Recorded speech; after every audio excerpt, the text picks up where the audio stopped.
നമ്മുടെ ആരോ ഒരു ആൾ പറഞ്ഞതുപോലെ narcotics is A dirty business. ഈ ബിസിനസ്സിൽ ഏർപ്പെടുത്തുന്ന ആരെയും നമ്മൾ പിടിക്കും, വേറെ വഴിയില്ല. അപ്പോൾ പക്ഷേ ഇങ്ങനത്തെ ഒരു മിസ്കൺസെപ്ഷൻ ഭയങ്കര സ്ട്രോങ് ആയിട്ട് കൾച്ചറലി റൂട്ടഡ് ആയിട്ട് കൊച്ചിയിൽ നിൽക്കുമ്പോൾ യങ്സ്റ്റേഴ്സ് ആണെങ്കിലും their idea of Kochi or if you are part of that gang നമ്മൾ കൊച്ചിയിലെത്തി എന്നുള്ളൊരു മിസ്കൺസെപ്ഷൻ ഉണ്ട്. അപ്പോൾ ഒരു പോലീസ് ഡിപ്പാർട്ട്മെന്റിന് like how can they dislodge this idea? Okay, cultural I think is not something ഇപ്പോൾ 10 ദിവസം കൊണ്ട് ഉണ്ടാക്കുന്ന സാധനമല്ലല്ലോ കൾച്ചർ. അത് ഓരോ പീരീഡ് ഓഫ് ടൈം ഉണ്ടാവുന്നതാണ്.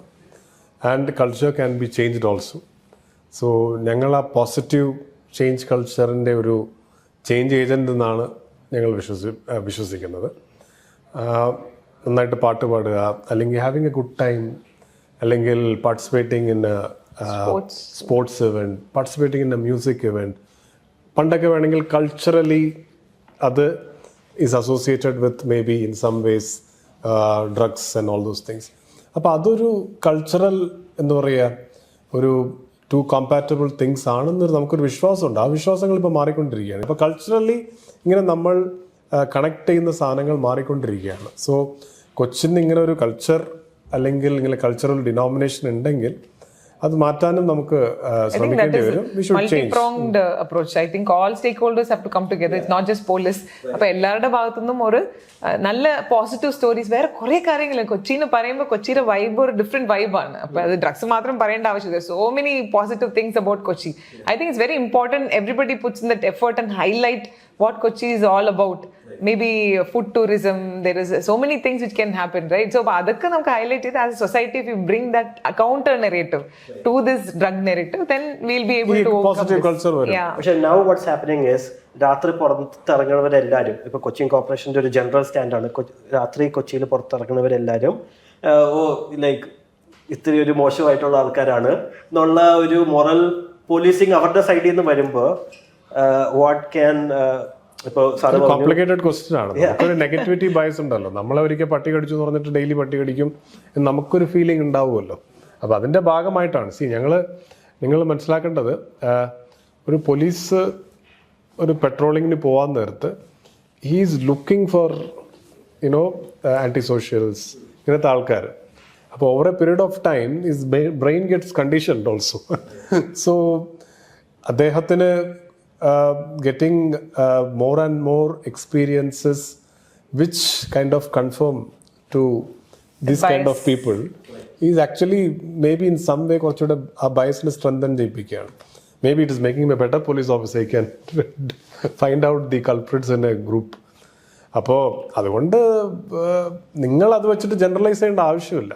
അത് ഞങ്ങളുടെ ജോലി, ഞങ്ങൾക്കൊരു സ്പെസിഫിക് ടാസ്ക് ഉണ്ട്, ഞങ്ങളത് ചെയ്യാം.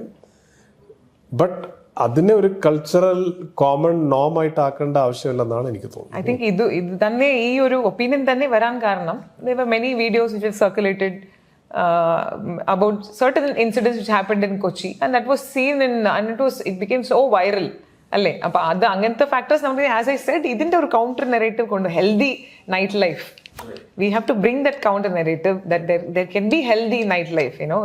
Nobody can restrict any person from being out or being inside the house, or means that everybody's individual freedom has to be respected. അപ്പോൾ ആ ഒരു കൗണ്ടർ നെറേറ്റീവ് കൊണ്ടുവരണം. അത് വളരെ ആവശ്യമാണ്. Maybe some collectives have to come together to do that. ഗ്രൗണ്ടിലുള്ള പോലീസുകാരോട് സ്റ്റോറിയുടെ പാർട്ടായിട്ട് സംസാരിക്കുമ്പോൾ, especially on drug cases, they say they are scared to approach people when they seem like they're doing drugs or something. Like probably they become more violent. So the police are scared to respond in a violent way, because that becomes another kind of case. So a lot of police officers who are reluctant, not officers per se, who are going on patrolling, they're reluctant to actually approach them. Apparently some even said that they are asked to just ignore or don't look at them directly in their eyes. Suggestions and advices like that coming. ശരി, police ഒരു വലിയ ഫോഴ്സാണ്. ചില ആൾക്കാരിങ്ങനെ പറഞ്ഞിട്ടുണ്ടാകാം. പക്ഷേ ഒരു പെട്രോളിങ്ങിന് പോകാൻ നേരത്ത്, ഒരു ചെക്കിങ് ചെയ്യാൻ നേരത്ത്, എസ്പെഷ്യലി ഒരു അൺനോൺ, ആരും ഇതുവരെ നമ്മൾ അറിയാത്ത ഒരാളാണ്, അദ്ദേഹത്തിൻ്റെ മാനസിക നില എന്താണെന്ന് നമുക്കറിയത്തൊന്നുമില്ല. അദ്ദേഹം വാട്ട് ഈസ് ഗോയിങ് ത്രൂ നമുക്കറിയത്തില്ല. അപ്പോൾ there are certain risk involve. അപ്പോൾ നമ്മൾ അതിനുള്ള certain standard procedures and protocols ഉണ്ട് നമുക്ക്. അപ്പോൾ അങ്ങനെ ഒരു ജനറൽ ഒപ്പീനിയൻ ആയിട്ട് നമ്മൾ ചെക്ക് ചെയ്യാൻ പാടില്ല, ചെക്ക് ചെയ്യാൻ പേടിയാണ് എന്ന് പറയുന്നത് ഞാൻ സബ്സ്ക്രൈബ് ചെയ്യുന്നില്ല. That is part of A job, that is part of A training. ഞാൻ സതീഷ് ബിനോ ബിഫോർ ട്രെയിനിങ് ഒരു വേറെ മനുഷ്യനായിരുന്നു. പോലീസിൻ്റെ ട്രെയിനിങ് നടത്തിയപ്പോഴാണ് നമുക്ക് ഇതിൻ്റെ ഒരു നല്ല വശങ്ങൾ എന്താണ്, ഇത് ചെയ്യേണ്ട രീതി എങ്ങനെയാണ്, ഇതിൻ്റെ SOP എങ്ങനെയാണ്, ഇതിൻ്റെ ലീഗൽ പൊസിഷൻസ് എങ്ങനെയാണ്, അതൊക്കെ നമ്മളെ ഡ്രിൽ ചെയ്ത് വെച്ചേക്കാണല്ലോ. അപ്പോൾ അത് ഫോളോ ചെയ്യുക. There has been situations where actually police officers, if they are very less in number, ഇപ്പോൾ നമുക്ക് ഏതൊരു സിറ്റുവേഷൻ പോയാലും it's one versus the other. Police officers are also human beings at the end of the day. അപ്പോൾ നമുക്ക് കിട്ടുന്ന training എപ്പോഴാണ്? ഇപ്പോൾ ഒരു പോലീസുകാരൻ റോട്ടിൽ നിൽക്കുന്നുണ്ടെങ്കിൽ SCPO റാങ്ക് ആണെങ്കിൽ 10-15 വർഷം മുമ്പ് കിട്ടിയ ട്രെയിനിങ് ആണ്. അത് കഴിഞ്ഞിട്ട് നമ്മൾ ഡെയിലി അൺആർംഡ് കോംബാറ്റ് പഠിക്കുന്നുണ്ടോ? So if there is a situation and you are numbered less and the other side is stronger, or sometimes it's just one police officer, two police officers, but the other person is so violent because he's out of his mind or her mind, right? അപ്പോൾ ആ ഒരു situations വരുമ്പോൾ it's very important that policing എന്ന് പറയുമ്പോൾ ഈ ഒരു ജോബിൽ ഉള്ളവർ എല്ലാ പോലീസ് ഓഫീസേഴ്സും തീർച്ചയായിട്ടും അൺആർംഡ് കോമ്പാക്ട് അവരുടെ ഒരു ലൈഫിൻ്റെ ഭാഗമായിട്ട് മാറണം. It is not just to go and help public or save their life. For their life and property is important because that's a part of a job. മാത്രമല്ലാതെ നമ്മൾ സ്വയം രക്ഷിക്കാൻ വേണ്ടിയിട്ടുള്ള ഒരു സിറ്റുവേഷനും വരാറുണ്ട്. കുറേ പോലീസ് ഓഫീസർ സ്പെഷ്യലി താഴത്തോട്ട് വർക്ക് ചെയ്യുന്ന പോലീസ് സ്റ്റേഷൻസിലും ഈ സ്ക്വാഡ്സിലൊക്കെ വർക്ക് ചെയ്യുന്നവർക്ക് ഇഷ്ടമാതിരി ഇതുപോലെ സിറ്റുവേഷൻസ് വരാറുണ്ട്. അപ്പോൾ ഇറ്റ്സ് വെരി ഇമ്പോർട്ടൻറ്റ്. അപ്പോൾ കുറച്ച് മാസങ്ങൾക്ക് മുമ്പ് DG സാർ തന്നെ പറഞ്ഞു, മാൻഡേറ്ററി ആയിട്ട് വീക്ക്ലി വൺസോ ട്വൈസോ ഏതെങ്കിലും മാർഷൽ ആർട്സിൻ്റെ ട്രെയിനിങ് പരിശീലനം സ്റ്റേഷൻ ലെവലിൽ അടിസ്ഥാനപരമായിട്ട് തരണം എന്ന് പറഞ്ഞിട്ട് I think it's very important that it becomes a part of our job. അത് മാത്രമല്ല, ബി ട്രാൻസ്പെറൻറ്റ്. ഇപ്പോൾ ഒരു ഇഷ്യൂ വരാൻ നേരത്ത് if there is a video recording, if there are witnesses, നിങ്ങൾക്ക് മനസ്സിലാവുമല്ലോ നമ്മൾ അനാവശ്യമായിട്ട് ഒരു എക്സസൈസ് നടത്തിയിട്ടില്ല എന്ന് കാണുന്ന ആൾക്ക് മനസ്സിലാവുമല്ലോ. ഒരു dispassionate observer can see it. So നമ്മൾ ആ ട്രാൻസ്പെറൻസി കൊണ്ടുവരാൻ നോക്കിക്കൊണ്ടിരിക്കുകയാണ്. ആ transparency is coming up in all systems, everything we do. നിങ്ങൾക്ക് പോലീസ് സ്റ്റേഷൻ്റെ ഒരു വീഡിയോ കിട്ടുന്നുണ്ടല്ലോ, ഒന്നും ഒരു സ്ഥലത്തും അപ്പോൾ that transparency is something which Kerala police is ensuring. See, alcohol was a menace. വർഷങ്ങൾക്ക് മുമ്പ് മദ്യപിച്ചിട്ടും ആൾക്കാർ ബഹളം ഉണ്ടാക്കിയിട്ട് ഇപ്പോഴും ബഹളം ഉണ്ടാക്കാറുണ്ട്. നൈറ്റ് ആകുമ്പോൾ ഡയൽ 11-112 ഇപ്പോഴും കോൾസ് വരാറുണ്ട്, ഭർത്താവ് മദ്യപിച്ചിട്ട് ഭാര്യ അടിക്കുന്നതും ഇതൊക്കെ സ്വാഭാവികമായിട്ട് വരാറുണ്ട്. അപ്പോൾ നമുക്ക് ആൽക്കഹോളിനെ സംബന്ധിച്ചോളം ഡിറ്റക്ഷൻ വളരെ ഈസിയാണ്. ബ്രെത്ത് അനലൈസർ ഉണ്ട്, ഊതിയാൽ നമുക്ക് കിട്ടും. വേറെ ഒന്നും നമുക്ക് ചെയ്യേണ്ട ആവശ്യമില്ല. ഇപ്പോൾ ഡ്രഗ്സിന് അങ്ങനെ ഒരു ടെസ്റ്റ് നമുക്ക് ഇതുവരെ, ബട്ട് അത് ഗെയിം ചേഞ്ചറാണ്. ഇപ്പോൾ ഇപ്പോൾ നമ്മുടെ കേരള പോലീസ് തന്നെ വി ആർ പ്രോബ്ലി ഇനി ഒരു വെരി നിയർ ഫ്യൂച്ചറിൽ we will start buying mass spectrography ഉപയോഗിക്കുന്ന machines. So all we have to do ഒരു ചെറിയ ബാൻഡേജ് പോലത്തെ ഒരു സ്ട്രിപ്പ് ഉണ്ട്, അത് കയ്യിൽ അങ്ങ് തടവിയാൽ മതി. അല്ല വണ്ടി ഉപയോഗിച്ചിട്ട് വണ്ടിയുടെ അവിടെ ജസ്റ്റ് നമുക്ക് വൈപ്പ് ചെയ്തെടുത്തിട്ട് മെഷീനിൽ വെച്ചാൽ ഏത് ഡ്രഗ് ഈവൻ 24 hours മുമ്പ് ടച്ച് ചെയ്ത ഡ്രഗ് ആണെങ്കിലും ഡിറ്റക്ട് ചെയ്യാൻ പറ്റും.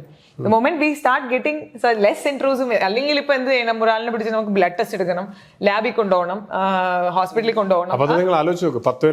That will be A game changer. That will be A game changer. Just like alcohol detection, this may probably with the technology coming in, things may change. അങ്ങനെ പ്രതീക്ഷിക്കാം. ഇപ്പോൾ എറണാകുളം റേഞ്ചിലെ narcotic കേസസിൻ്റെ കണക്ക് എങ്ങനെയാണ് ഡീൽ ചെയ്യുന്നത്? നമുക്കറിയാം എറണാകുളം ഒരു ഡ്രഗ് ഹബ്ബ് എന്നൊക്കെ ഒരു ചിതപേരുള്ള സ്ഥലം കൂടിയാണ്. അല്ല, ഇതിനെ നമുക്കൊരു ടോട്ടൽ പെർസ്പെക്റ്റീവിൽ നോക്കണം.